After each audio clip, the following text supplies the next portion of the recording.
This is the little cottage of my daydreams. In the alternative timeline, where the world discovers that what we're missing is crusty twig illustrations and I make like $1 gajillion on this YouTube channel, I'm gonna spend some of that money buying myself a little ball of an island up on the Canadian Shield and building myself my dream cottage. Welcome back to the studio, or if you're new here, welcome. My name is Lee Angold. I'm a botanical and natural science illustrator, and I'm more than a little bit obsessed with crusty branches and all the other parts of nature that often get overlooked in our day-to-day. On this channel, I bring you along on my explorations of the natural world, sharing watercolor techniques and tips as I go. If this is content that you're interested in, don't forget to hit like and subscribe. In my last video, I swatched the paints from this dot card from Beam Paints, and I asked for suggestions in the comments of what I should sketch with the remaining paint on the card.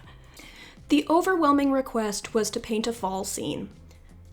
Eventually, I painted this little island, but first I went down some weird rabbit hole of worrying about getting the right reference photos and planning the perfect piece, basing so much of my creative process around content creation and YouTube videos has some maybe not so great effects on my creative process. So let's talk about that. While I paint my little island here, I'm gonna talk about how YouTube has impacted my sketching process in positive and not so positive ways. I'm a big believer in the positive impact of sketching. Just creating without the expectation of a finished product. Doodling thumbnails, swatching, trying out new techniques that you don't know how they're going to work. And yet, while I preach these benefits to my students and viewers, I find that often in my own practice, I am almost always creating with a finished product in mind. It's not always a finished painting. I actually don't finish nearly as many paintings as I used to. However, even when I'm sketching in my sketchbook, it's always for something else. Whether it's a sketching course, link in the description down below, or whether it's an edited video or even just a reel, I'm always either working on a polished piece for a gallery exhibition or a client, or if I'm not, I almost always have a camera on me. And that has changed how I approach my work. This change is both positive and negative. On the positive side, I've been able to let go of a lot of perfectionism that held me back from sharing my work. I no longer agonize over a blank page. I don't erase and restart a million times. I have the confidence to take a blank piece of paper and immediately put down paint or pen and work through my process and share it as I go.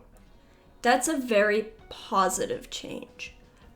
But on the other hand, I also see a negative change, and that is that because I'm always looking at a finished product, I don't take as many risks. When I first read the suggestions that I should use this Beam paint card to paint an autumn scene, I started freaking out about getting the right reference photo because I find it a lot easier to paint from reference than from imagination. I also specifically was actually initially avoiding anything with water because, well, painting water is a real challenge. And there's a lot of cool approaches to doing it, but I don't have a huge amount of practice, so it wasn't guaranteed to come out how I envisioned it. You see, as an artist, as an art nerd, I want to develop my skills and always push myself further. But from the point of view of a content creator, certainly, it's much more worth my while in terms of my business to just paint something that I know will come out well and create content with that, rather than investing the time to push myself further. Honestly, as an aside, I feel like this is also true of the fine art world in general. I have a lot of complicated thoughts about the role of skill and marketing in art. If this is something that you'd like to hear more of my rambles on, let me know down in the comments below and I'll share them somewhere. Anyway, for this painting, I decided to just overcome that fear of taking a risk and just paint from imagination and paint a scene with water. And if it didn't come out exactly the way that I had hoped, the way that I had envisioned, the way that I had daydreamed about this little ball island with my perfect dream cottage on it, that is fine. I debated whether it would be better for me to just shut off the camera and have a day where I just sketch in my sketchbook and don't think about creating content. And you know what? I might still do that. But in this case, I decided to go the opposite direction. And rather, I decided even if this painting does not go the way I want, even if this water doesn't turn out the way I had hoped, even if the colors in this painting don't look right or it just looks off somehow, I still want to put this content out.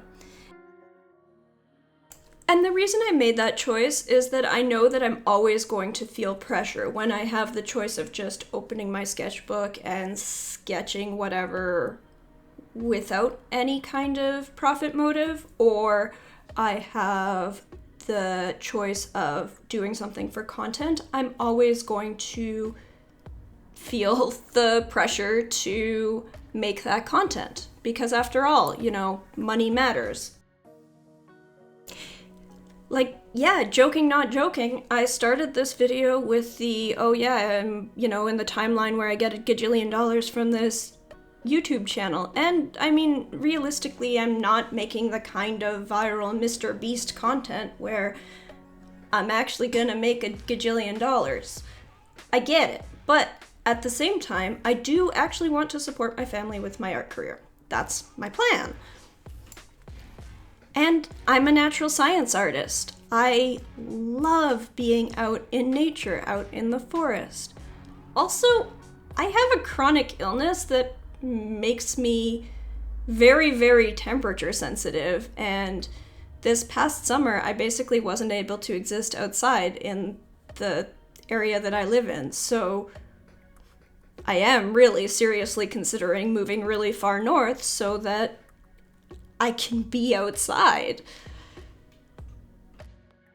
So, am I gonna buy an island? I mean, probably not, but really just because if you buy an island, then you need to buy a boat and a place to store it over the winter, and then you can't actually go to your island in the winter if it's far enough north because the lake freezes over, so, problems. Definitely hit like if you think it would be really cool for me to go build a home in the woods and make my content from there. Also, if you'd like to support that dream, there's loads of links in the description for my shop, my Patreon, etc. And while you're down there, I would love it if you'd go into the comments and let me know what your dreams are for your life. Where would you like to live? How would you like to spend your time? Totally go share some daydreams. I'm looking forward to hearing what everyone dreams of doing. My main goal in this painting was to experiment with creating some reflections in the water from the fall colors of the trees, and also to use the colors in this set to create some more muted mixes and depth. I don't feel like I really succeeded on either count.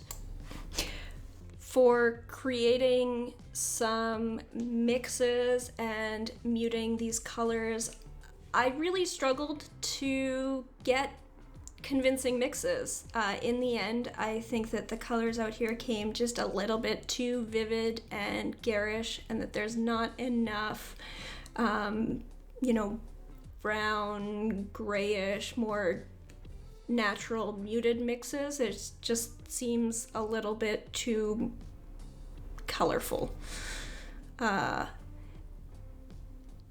as for the water, well, I think that the technique that I used, wetting the water area and then dabbing in colors to reflect the colors of the trees on land, is definitely a great start, but I had trouble managing my water flow, and then I couldn't quite figure out how to add convincing waveforms in the foreground after the fact, so I feel like it all got a little bit confused and muddy.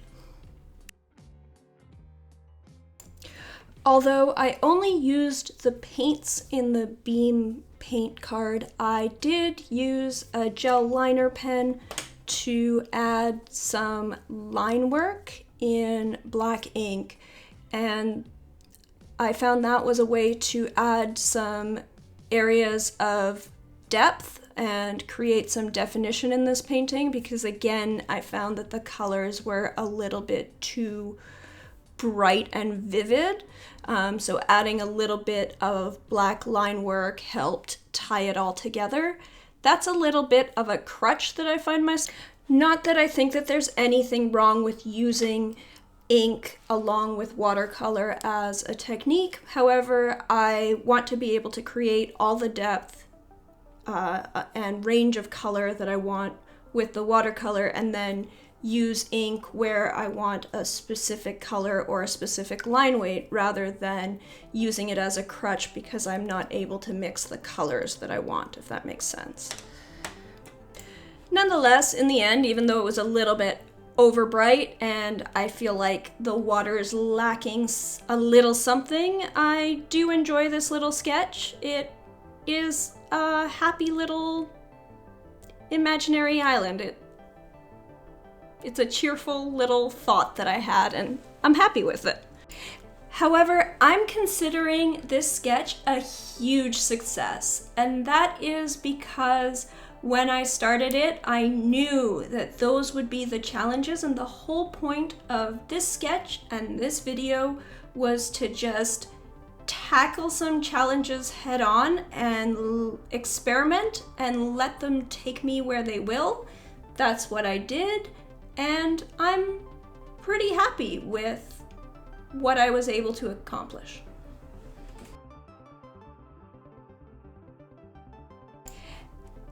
As a final touch on this painting, because I wanted to include all of the different colors on this swatch card in my painting, I did paint some nice golden smoke coming out of the chimney on the cottage and some golden highlights on the water, and that was kind of fun. Now there's a little bit of shimmer in my sketchbook for the first time.